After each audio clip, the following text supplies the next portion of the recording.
820 कोटी युको बँकेच्या खातेदारांच्या खात्यात जमा झालेली आहे. कुणाचे पैसे होते हे युको बँक सांगत नाहीत. कुणाच्या खात्यात त्यांनी जमा केले हे सांगत नाहीत. कोणी जमा केले हे ते सांगत नाहीत.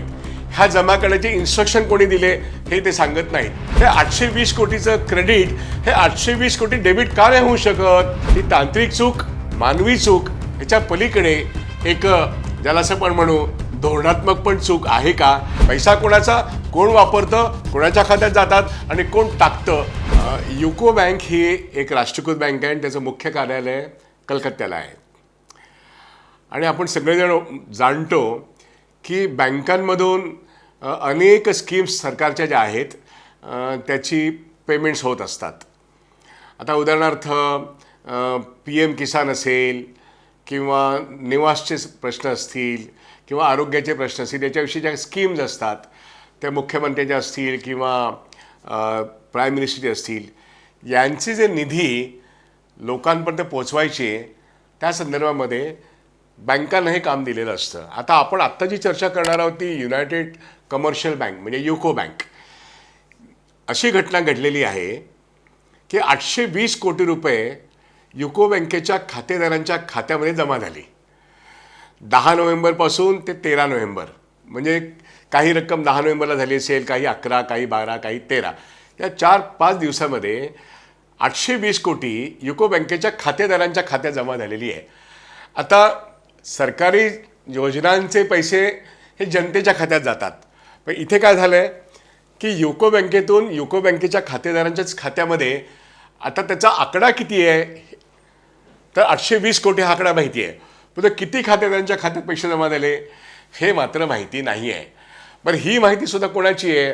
युको बँक ही एक मार्केटमध्ये नोंदवण्यात आलेली कंपनी असल्यामुळे, बँकिंग कंपनी असल्यामुळे सेबीकडे त्यांनी हे फायलिंग केलं आहे आणि म्हणून आज 17 नोव्हेंबर असताना आज माध्यमांमधून ही बातमी आलेली आहे. लोकांच्या दृष्टीने महत्त्वाचं काय आहे की एखादी राष्ट्रीयकृत बँक आपल्या खातेदारांच्या खात्यामध्ये त्यांचे फिक्स डिपॉझिट असतील तर व्याज जमा करतं, मॅच्युरिटी झाल्यानंतर पेमेंट दिलं तर पेमेंट खातेदाराच्या द्यावं लागतं, इथपर्यंतच त्यांचा खातेदारांच्या पैशाशी त्यांचा संबंध असतो आणि ते डेबिट करणं किंवा क्रेडिट करणं हे व्यवहार होतात. आता काय घडलं आहे? 820 कोटी रुपये हे युको बँकेने आपल्याच खातेदारांना त्यांना न विचारता जमा केलेले आहेत. ते कुठले? हे मात्र सेबीकडे त्यांनी फाईल केलेला एकूणच त्यांचा जो काही प्रश्नावली आहे त्याच्यात नाही आहे. कुणाचे पैसे होते हे युको बँक सांगत नाहीत. कुणाच्या खात्यात त्यांनी जमा केले हे सांगत नाहीत. कोणी जमा केले हे ते सांगत नाहीत. ह्या जमा करण्याचे इन्स्ट्रक्शन कोणी दिले हे ते सांगत नाहीत. आता हे पैसे जमा कसे होतात? प्रत्येक बँकेचं त्यांच्या हेडक्वार्टरला किंवा अन्य काही ठिकाणी त्यांच्या IT डिपार्टमेंटचा PMO असतो, म्हणजे एक केंद्रस्थान असतं. त्यातून मग ही अशी व्यापक मोठ्या पद्धतीने पैसे जमा करणं किंवा डेबिट पडणं या गोष्टी होतात.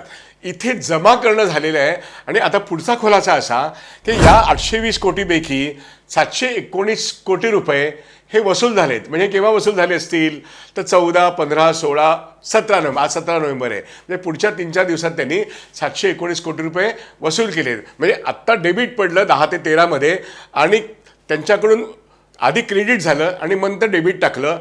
ही प्रक्रिया आपण समजू शकतो, पण मूळ मुद्दा असा, जेवढं क्रेडिट झालेलं आहे 820 कोटी, ते 820 कोटीचं क्रेडिट हे 820 कोटी डेबिट का नाही होऊ शकत?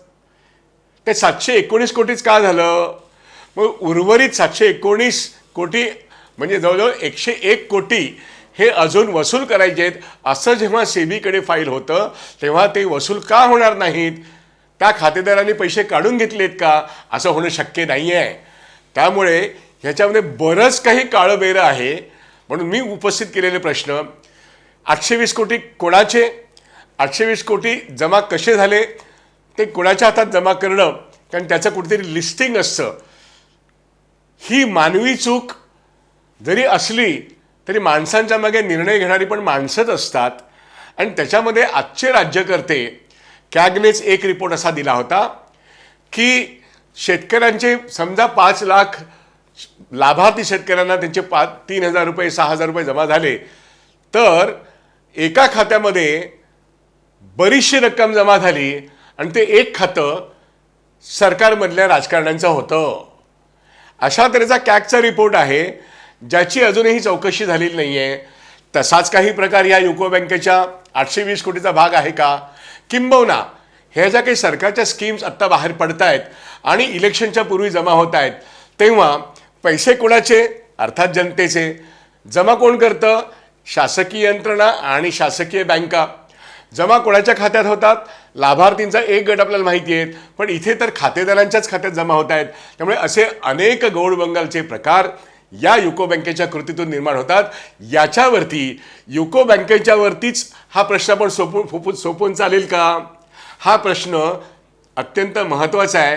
ती तांत्रिक चूक, मानवी चूक ह्याच्या पलीकडे एक ज्याला असं पण म्हणू धोरणात्मक पण चूक आहे का, याचा पण शोध घेणं आवश्यक आहे. आणि म्हणून ह्याच्यावरती चर्चा होणं अत्यंत आवश्यक आहे. पैसा कोणाचा, कोण वापरतं, कोणाच्या खात्यात जातात आणि कोण टाकतं, आणि मग कोण चूक दुरुस्त करतं, आणि चूक दुरुस्त करताना ती पूर्ण का चूक दुरुस्त होत नाहीत, असे सगळे प्रश्न या निमित्तानं निर्माण होतात. आणि म्हणून ती बातमी फक्त बातमी न राहता तो एक स्कॅमचं स्वरूप निर्माण होतं. म्हणून हा खुलासा.